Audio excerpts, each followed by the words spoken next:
Welcome to Joe Marquis Wagers. I am Joe Marquis. Today is Saturday, December 9th, 2023, and I'm going to preview 8 of the NFL games being played tomorrow and let you know what my wagers are for those games. I have 32 total wagers on these 8 games. The first game I looked at is my Seattle Seahawks at the San Francisco 49ers. The line opened at 10.5, but moved to 13.5 with the news of the injury to Geno Smith. Geno is going to be a game-time decision after he injured his groin in practice this week. The game total is sitting at 46.5. It should be good football weather. Expected temperature is about 59 degrees and only partly cloudy with minimal wind. 13.5 is a lot of points for a divisional matchup. The Hawks are coming in off 10 days of rest, but if Geno is hampered or doesn't play at all, it makes it too difficult to handicap the spread or the game total. Instead, I'm going to take the Niners to go over their team total of 29.5 points. They've gone over this in 3 of their last 4 games, and Seattle's defense has given up this many points in 3 of their last 5 games. Dallas rookie tight end exceeded his receiving props last week against Seattle. I see no reason why Kittle can't do the same. I'm going to play Kittle to go over his receiving yard prop of 53.5 yards. Ayuk and Samuels are a little bit like DK and Lockett. They seem to kind of trade off weeks on which one of them dominate. Debo had 116 receiving yards last week against the Eagles. This week it's going to be Brandon's turn. I'm going to play Ayuk to exceed his receiving yards prop of 67.5 yards. The next game I looked at is the Tampa Bay Buccaneers at the Atlanta Falcons. The Falcons opened as a 2.5 point favorite with a game total of 40.5. The game is indoors, so weather is not going to be a factor. Now the Bucs are missing some key players in the middle of their defense, and they've just been gashed on the run in their last 2 games. The Falcons love to run the ball. I'm going to play Bijan Robinson to exceed his rush attempt prop of 15.5 attempts, and also his rushing yards prop of 68.5. This is just a bad matchup for the Bucs right now with all of their injuries on defense. The Falcons are a much better team at home than they are on the road, and they already beat the Bucs earlier in the year in Tampa, so I'm going to take the Falcons to cover the spread of 2.5. I'm not going to play the game total because I just can't trust the Bucs to score their share of the points. Instead, I'm going to play the Falcons to go over their team total of 20.5 points. The next game I looked at is the Indianapolis Colts at the Cincinnati Bengals. The look-ahead line had the Colts favored by 3, but after the Bengals defeated the Jags on Monday Night Football, the line shifted to the Bengals favored by 1.5.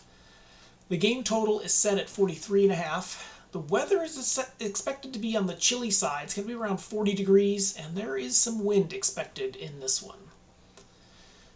1.5 is pretty close to a pick'em. I have no idea what to expect from Browning making just his 3rd NFL start.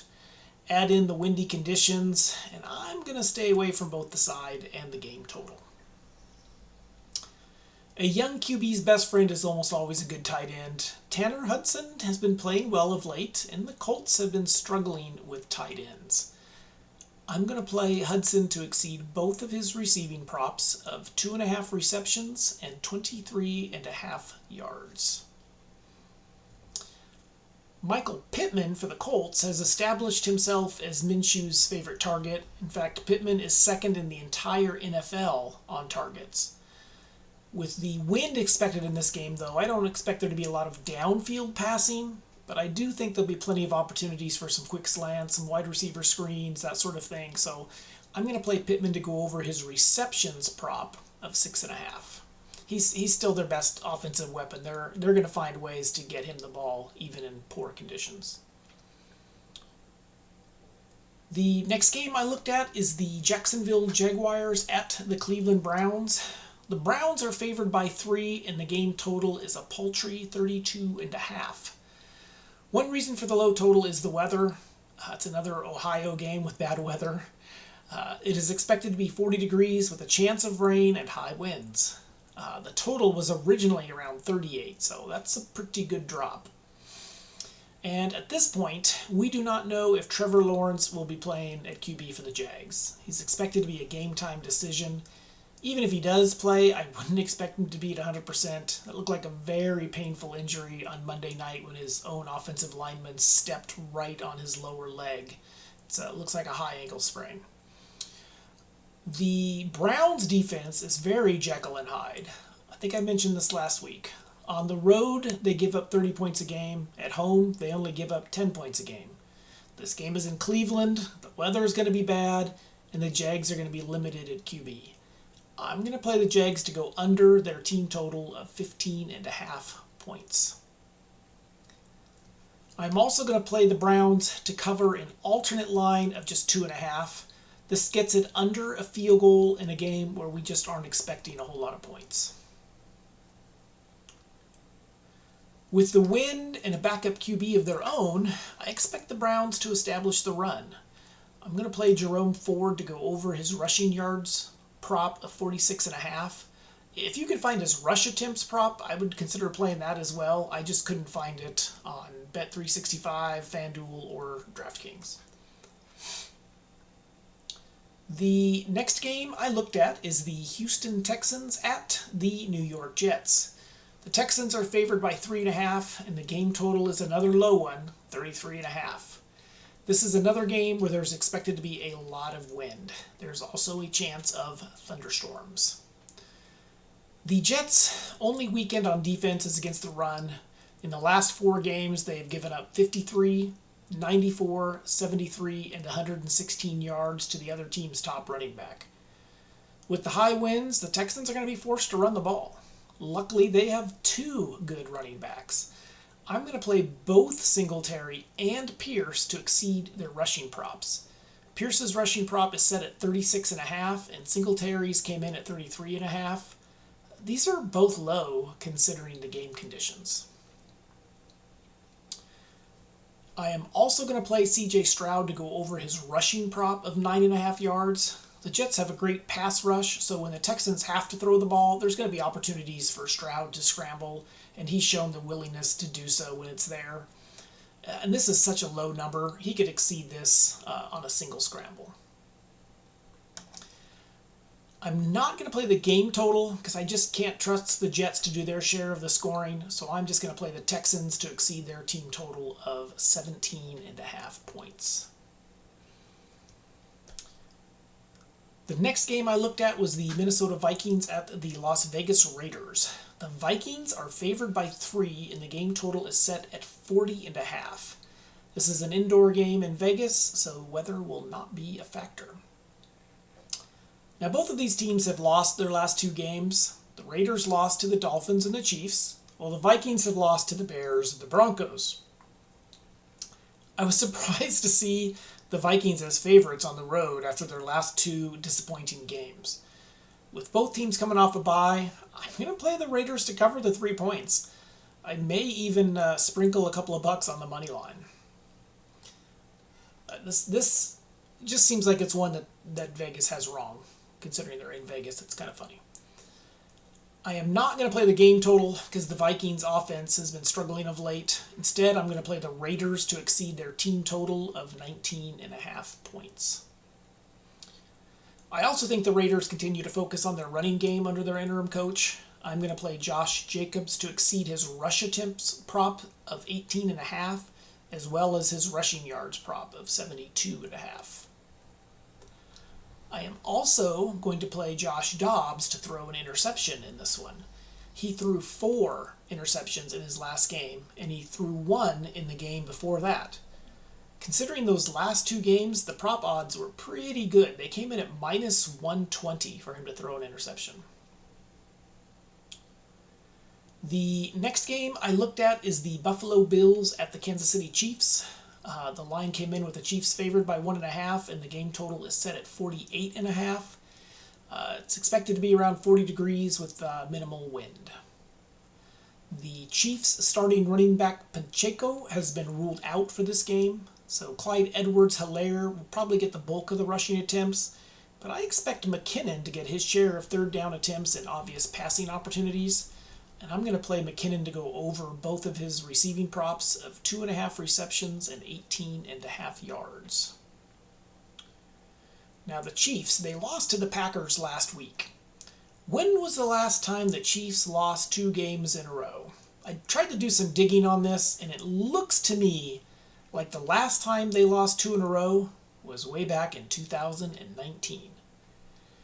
Even with Pacheco out, I just can't see them losing a second game in a row, especially when that second game is at home. I'm going to play the Chiefs on the money line. I am also going to play the under on the game total of 49. Neither of these teams have the dynamic offenses that they had in the past. I think it's going to be a close game, but I think it's going to be lower scoring than what we've seen in the past. The last game I looked at is the Philadelphia Eagles at the Dallas Cowboys. The Cowboys are favored by 3.5, and the game total is set at 51.5. This game is indoors in Dallas, so weather will not be a factor. The Cowboys have won 14 straight games at home, and they've had 10 days off. The Eagles are a good team that was embarrassed last week by the Niners. The Cowboys still do not have a win on their resume against a team with a winning record. They beat Seattle last week, but that loss dropped the Hawks to 6-6. This is also a division matchup, so I'm going to take the hook, and I'm going to take the Eagles to cover the spread of 3.5. I also think this is going to be a high-scoring game. The Cowboys' defense is good, but I don't think they are great. I feel like they've padded their stats against bad teams. The Seahawks managed to score 35 on them last week. The Eagles' defense also isn't what it was last year, especially on the back end. I think this ends up being the highest scoring game of the day, and I'm going to take the over of 51.5. The tight end for Dallas, Ferguson, has been playing well of late, and the Eagles have not been very good against tight ends. So I'm going to play Ferguson to exceed his receiving yards prop of 43.5 yards. Now, Dallas has an excellent pass rush. I think the Eagles are going to be forced to dump it off to the backs a few times. So I'm going to play Gainwell to go over his receiving yards props of just 9.5 yards. This is low enough. He could get this on just 1 reception. With all of the expected scoring, I'm also going to play Gallup to exceed his receiving yards prop of 13.5. This is low, and he could also get this on just 1 catch. He hasn't done much lately, but I think he's due, and this is really a volume play, as I expect them to be throwing the ball all over the yard. I am also going to play Jalen Hurts to have an anytime touchdown. That's just going to come a time in the red zone where they're just going to do what they do best, and they're just going to run the old brotherly shove play to get the ball in the end zone. Okay, those are my 32 wagers. Like always, I played them all on a parlay.